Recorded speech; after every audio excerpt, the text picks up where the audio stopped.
लहंगा लहक जाई। तो जी हाँ दोस्तों, स्वागत है आपका हमारे यूट्यूब चैनल में। और जैसा कि सबको पता है कि पावर स्टार पवन सिंह का नया गाना आने वाला है। तो दोस्तों आपको बता दें कि गाने का टाइटल है लहंगा लहक जाई, जिसको गाया है पवन सिंह ने और साथ दिया है शिल्पी राज ने। दोस्तों आपको और बता दें कि इसमें सपना चौधरी भी, हरियाणवी डांसर इन सपना चौधरी भी इनमें साथ काम कर रही हैं। दोस्तों आपको बता दें कि ये गाना लिखा है धीरज बागवान ने और म्यूजिक दिया है आपके प्रियांशु सिंह ने। तो दोस्तों आपको क्या लगता है, ये वाला गाना ताबड़तोड़ रहेगा क्या? पवन सिंह और केसारी में ये बस्ट रहेगा क्या?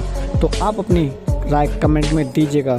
और दोस्तों आपको बता दें कि ये गाना मेरे अंदाज से बहुत ही चलेगा। पावर स्टार पवन सिंह का गाना है, साथ दिया है शिल्पी राज ने और हरियाणवी डांसर सपना चौधरी भी हैं। दोस्तों चैनल पर नए हो तो चैनल को कीजिए सब्सक्राइब। मिलते हैं नेक्स्ट वीडियो में और वीडियो को दिल से लाइक कीजिए। हम ऐसे ही लाते रहेंगे नई नई अपडेट। सुनिए गाना।